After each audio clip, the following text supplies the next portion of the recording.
Helicopter বিধ্বস্ত হয়ে ইরানের প্রেসিডেন্ট রাইসি সহ 9 আরোহী নিহত, বিশ্বজুড়ে শোক।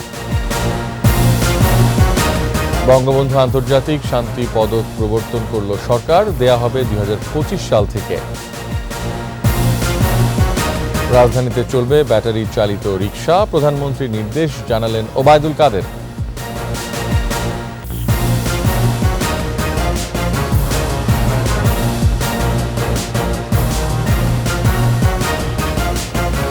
সিকিউরিটি ইসলামী ব্যাংক পিএলসি সংবাদ শিরোনাম। আমন্ত্রণ রাত 9টার 21 সংবাদে। আপনাদের সাথে আছি আমি রিয়াজ হাফিজ। দর্শক, 21 টেলিভিশনের সংবাদ একই সাথে সরাসরি দেখতে পাবেন আমাদের ফেসবুক পেজ www.facebook.com/2124 অনলাইনে। হেলিকপ্টার বিধ্বস্তে নিহত ইরানের প্রেসিডেন্ট ইব্রাহিম রাইসি সহ 9 শীর্ষ কর্মকর্তার ক্ষত বিক্ষত মরদেহ উদ্ধার করা হয়েছে। দুর্গম পাহাড়ে পাওয়া রাইসি এবং পররাষ্ট্রমন্ত্রী হুসেইন আমির, পূর্ব আজারবাইজান প্রদেশের গভর্নর মালেক রাহমাতি সহ 9 জনের মরদেহ তাবরিজ শহরে পাঠানো হয়েছে। এদিকে প্রেসিডেন্টের মৃত্যুতে 5 দিনের শোক পালন করছে ইরান। আশরাফ শুভর রিপোর্ট। এটি দুর্ঘটনার শিকার হওয়ার আগে ইরানের প্রেসিডেন্ট ইব্রাহিম রাইসিকে বহনকারী হেলিকপ্টারের ভেতরের দৃশ্য। রোববার আজারবাইজানের সীমান্ত এলাকা থেকে ফেরার পথে এভাবেই শেষবারের মতো জীবিত অবস্থায় দেখা যায় রাইসি সহ অন্যদের। এর পরপরই বৈরী আবহাওয়ার কবলে পড়ে পাহাড়ি এলাকাটিতে বিধ্বস্ত হয় হেলিকপ্টারটি। প্রতিকূল আবহাওয়ার মধ্যেই চলতে থাকে প্রেসিডেন্ট রাইসি এবং অন্য কর্মকর্তাদের খোঁজ। 24 ঘন্টার শ্বাসরুদ্ধকর অভিযানে অবশেষে উদ্ধার হয় প্রেসিডেন্ট সহ 9 জনের মরদেহ।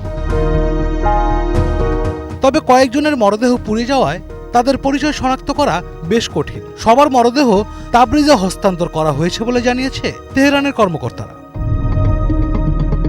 ইরানের অন্তর্বর্তী প্রেসিডেন্টের দায়িত্ব পালন করবেন সর্বোচ্চ ধর্মীয় নেতা আয়াতুল্লাহ আলী খামিনির ঘনিষ্ঠ দেশটির vice president Mohammad Mokhber. Ashraf Shuvo, 21 television. Bangabandhu আন্তর্জাতিক শান্তি পদক দেওয়ার সিদ্ধান্ত নিয়েছে সরকার।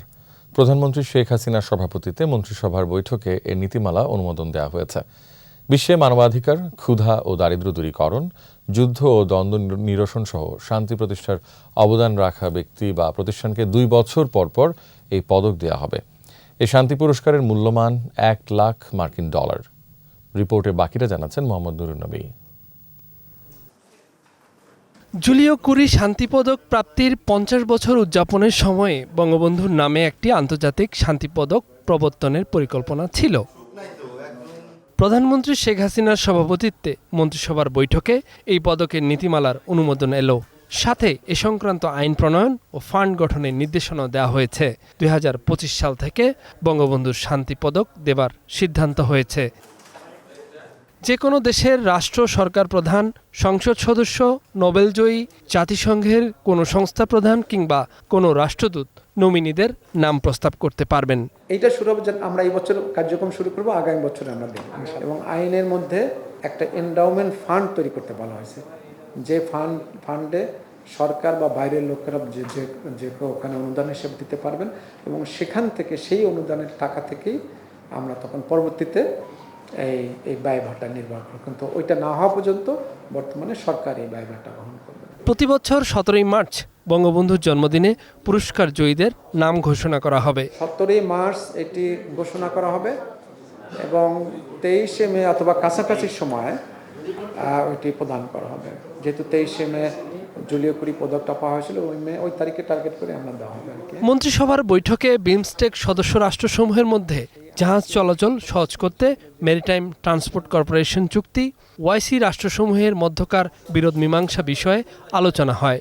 এছাড়া বিদেশে পড়তে যাওয়া শিক্ষার্থীদের সনদ সত্যায়িতের হয়রানি কমানোর নির্দেশনাও এসেছে মন্ত্রিসভার বৈঠক থেকে। বাজার মনিটরিংটা দিকে জোরালোভাবে নজর দিতে বলেছেন।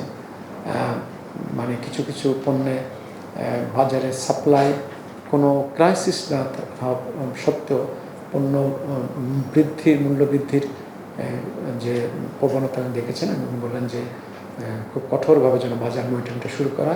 এছাড়া প্রধান নির্বাচন কমিশনার এবং অন্যান্য নির্বাচন কমিশনারদের পারিতোষিক ও বিশেষাধিকার আইনের খসড়ার অনুমোদন দিয়েছে মন্ত্রিসভা। ফরেন মিনিস্ট্রি যদি অ্যাটেস্টেড করে দেয় বা ভেরিফাই করে দেয়, তাহলে আর ওইটা ওই দেশের এমবেসিতে যে অ্যাটাস্টেড করতে হয় না, ওইটা সরাসরি তারা গ্রহণ করবে। মোহাম্মদ নুরুন নবী, একুশে টেলিভিশন, ঢাকা। স্বল্প আয়ের মানুষের কথা বিবেচনায় নিয়ে রাজধানীতে ব্যাটারি চালিত রিকশা চলাচলের অনুমতি দিয়েছেন প্রধানমন্ত্রী শেখ হাসিনা। তবে দেশের 22 মহাসড়কে এসব রিকশার চলাচল বন্ধ থাকবে বলে জানিয়েছেন সড়ক পরিবহন ও সেতুমন্ত্রী ওবায়দুল কাদের। বিস্তারিত জানাচ্ছেন পার্থ সারথী। বঙ্গবন্ধু অ্যাভিনিউয়ে আওয়ামী লীগের কেন্দ্র কার্যালয়ের সামনে ওলামা লীগের প্রথম প্রতিষ্ঠাবার্ষিকীর আলোচনা সভা। যোগ দেন আওয়ামী লীগ সাধারণ সম্পাদক ও সড়ক পরিবহন ও সেতুমন্ত্রী ওবায়দুল কাদের। এ সময় ওলামা লীগ নেতাদের উদ্দেশ্যে সাফ বলেন, আওয়ামী লীগের সঙ্গে কাজ করতে হলে জাতির পিতার আদর্শ মেনে চলতে হবে।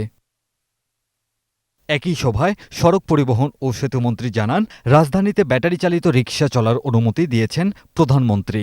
ঢাকা সিটিতে এই মুহূর্তে বর্তমানে বিশ্ব পরিস্থিতি, যুদ্ধ, নিষেধাজ্ঞা, পাল্টা নিষেধাজ্ঞা যেতে প্রতিক্রিয়া বাংলাদেশে দ্রব্যমূল্যের উপর, জ্বালানির উপর, আজকে ডলারের উপর বিভিন্নভাবে আসছে। এইসব কথা বিবেচনা করে নেত্রী সিটি এলাকা ব্যাটারি চালিত গাড়ি বন্ধের যে নির্দেশ, সেটা পরিবর্তন করে চালু রাখা তিনি নির্দেশ। বিএনপি নেতাকর্মী হিসেবে নয়, যারা অপরাধী, সন্ত্রাসী, তাদের বিরুদ্ধেই আইনানুগ ব্যবস্থা নেওয়া হয়েছে বলে সভায় মন্তব্য করেন আওয়ামী লীগ সাধারণ সম্পাদক। আমরা বিএনপির কোনো নেতা কর্মীকে বিএনপি হিসাবে জেলে পাঠায়নি। পার্থ সারথী, একুশে টেলিভিশন, ঢাকা। নিচ্ছি সংবাদ বিরতি, যখন ফিরছি তখন থাকছে 156 উপজেলায় ভোটকাল, কেন্দ্রে পৌঁছেছে নির্বাচনী সরঞ্জাম। সবই হবে বাসায় বসে। আইডিএলসি আমার ফাইন্যান্সিয়াল পার্টনার বলেই সেভিংস করতে পারছি ডিজিটালি।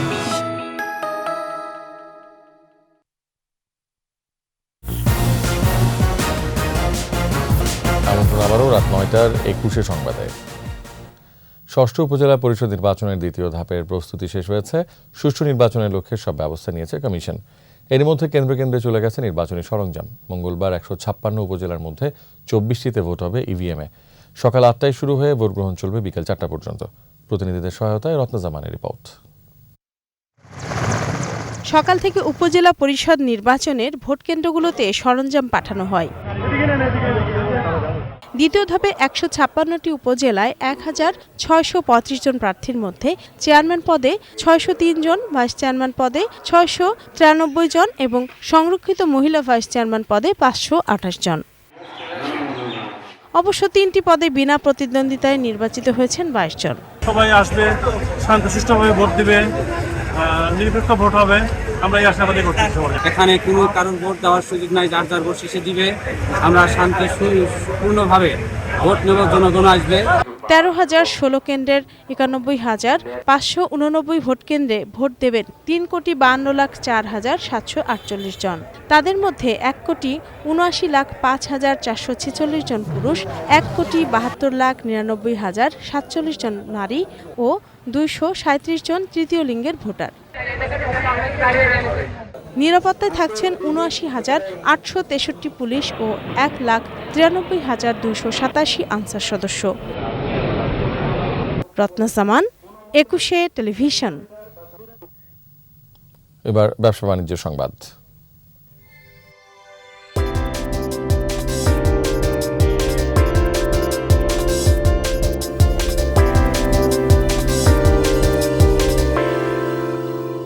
লক্ষ্মীপুরে কার্যক্রম শুরু করেছে বাংলাদেশ কমার্স ব্যাংকের নতুন উপশাখা।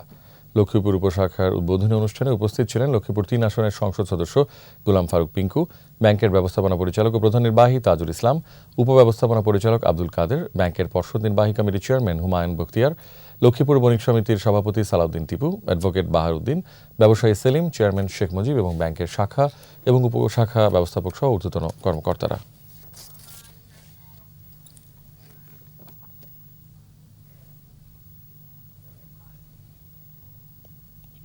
সাকিব আল হাসান সবসময় সেরা পারফর্মার। এই বিশ্বকাপেও সাকিবের কাছ থেকে সেরা পারফরমেন্স আশা করেন মাশরাফি বিন মুর্তজা। সাবেক টাইগার অধিনায়ক বলেন, টি-20 বিশ্বকাপেও ভালো করবে বাংলাদেশ। সাকিবকে নিয়ে আলাদা করে তো বলার কিছু নাই, সবসময় বেস্ট পারফরমেন্স সবাই আশা করবো ওর কাছ থেকে। আমি অবশ্যই চাইবো বাংলাদেশ চ্যাম্পিয়ন হয়ে আসুক, বাট রিয়েলিস্টিকলি ভাবতে হবে কেমন খেলছে ওখানে, উইকেট কেমন, কন্ডিশন কেমন, দল কেমন ফর্মে আছে, প্লেয়াররা কেমন খেলছে, সবকিছু মিলে হয়তোবা প্রথম রাউন্ড পার করে তারপর মানে সুপার 8 হবে। তো প্রথম রাউন্ড পার করতে পারলে তখন একটা আইডিয়া। শেষ করছি রাত 9:21 সংবাদ। তবে যাবার আগে ফার্স্ট সিকিউরিটি ইসলামী ব্যাংক পিএলসি সংবাদ শিরোনামগুলো আরও একবার। হেলিকপ্টার বিধ্বস্ত হয়ে ইরানের প্রেসিডেন্ট রাইসি সহ 9 আরোহী নিহত, বিশ্বজুড়ে শোক। বঙ্গবন্ধু আন্তর্জাতিক শান্তি পদক প্রবর্তন করল সরকার, দেয়া হবে 2025 সাল থেকে। রাজধানীতে চলবে ব্যাটারি চালিত রিকশা, প্রধানমন্ত্রী নির্দেশ জানালেন ওবায়দুল কাদের।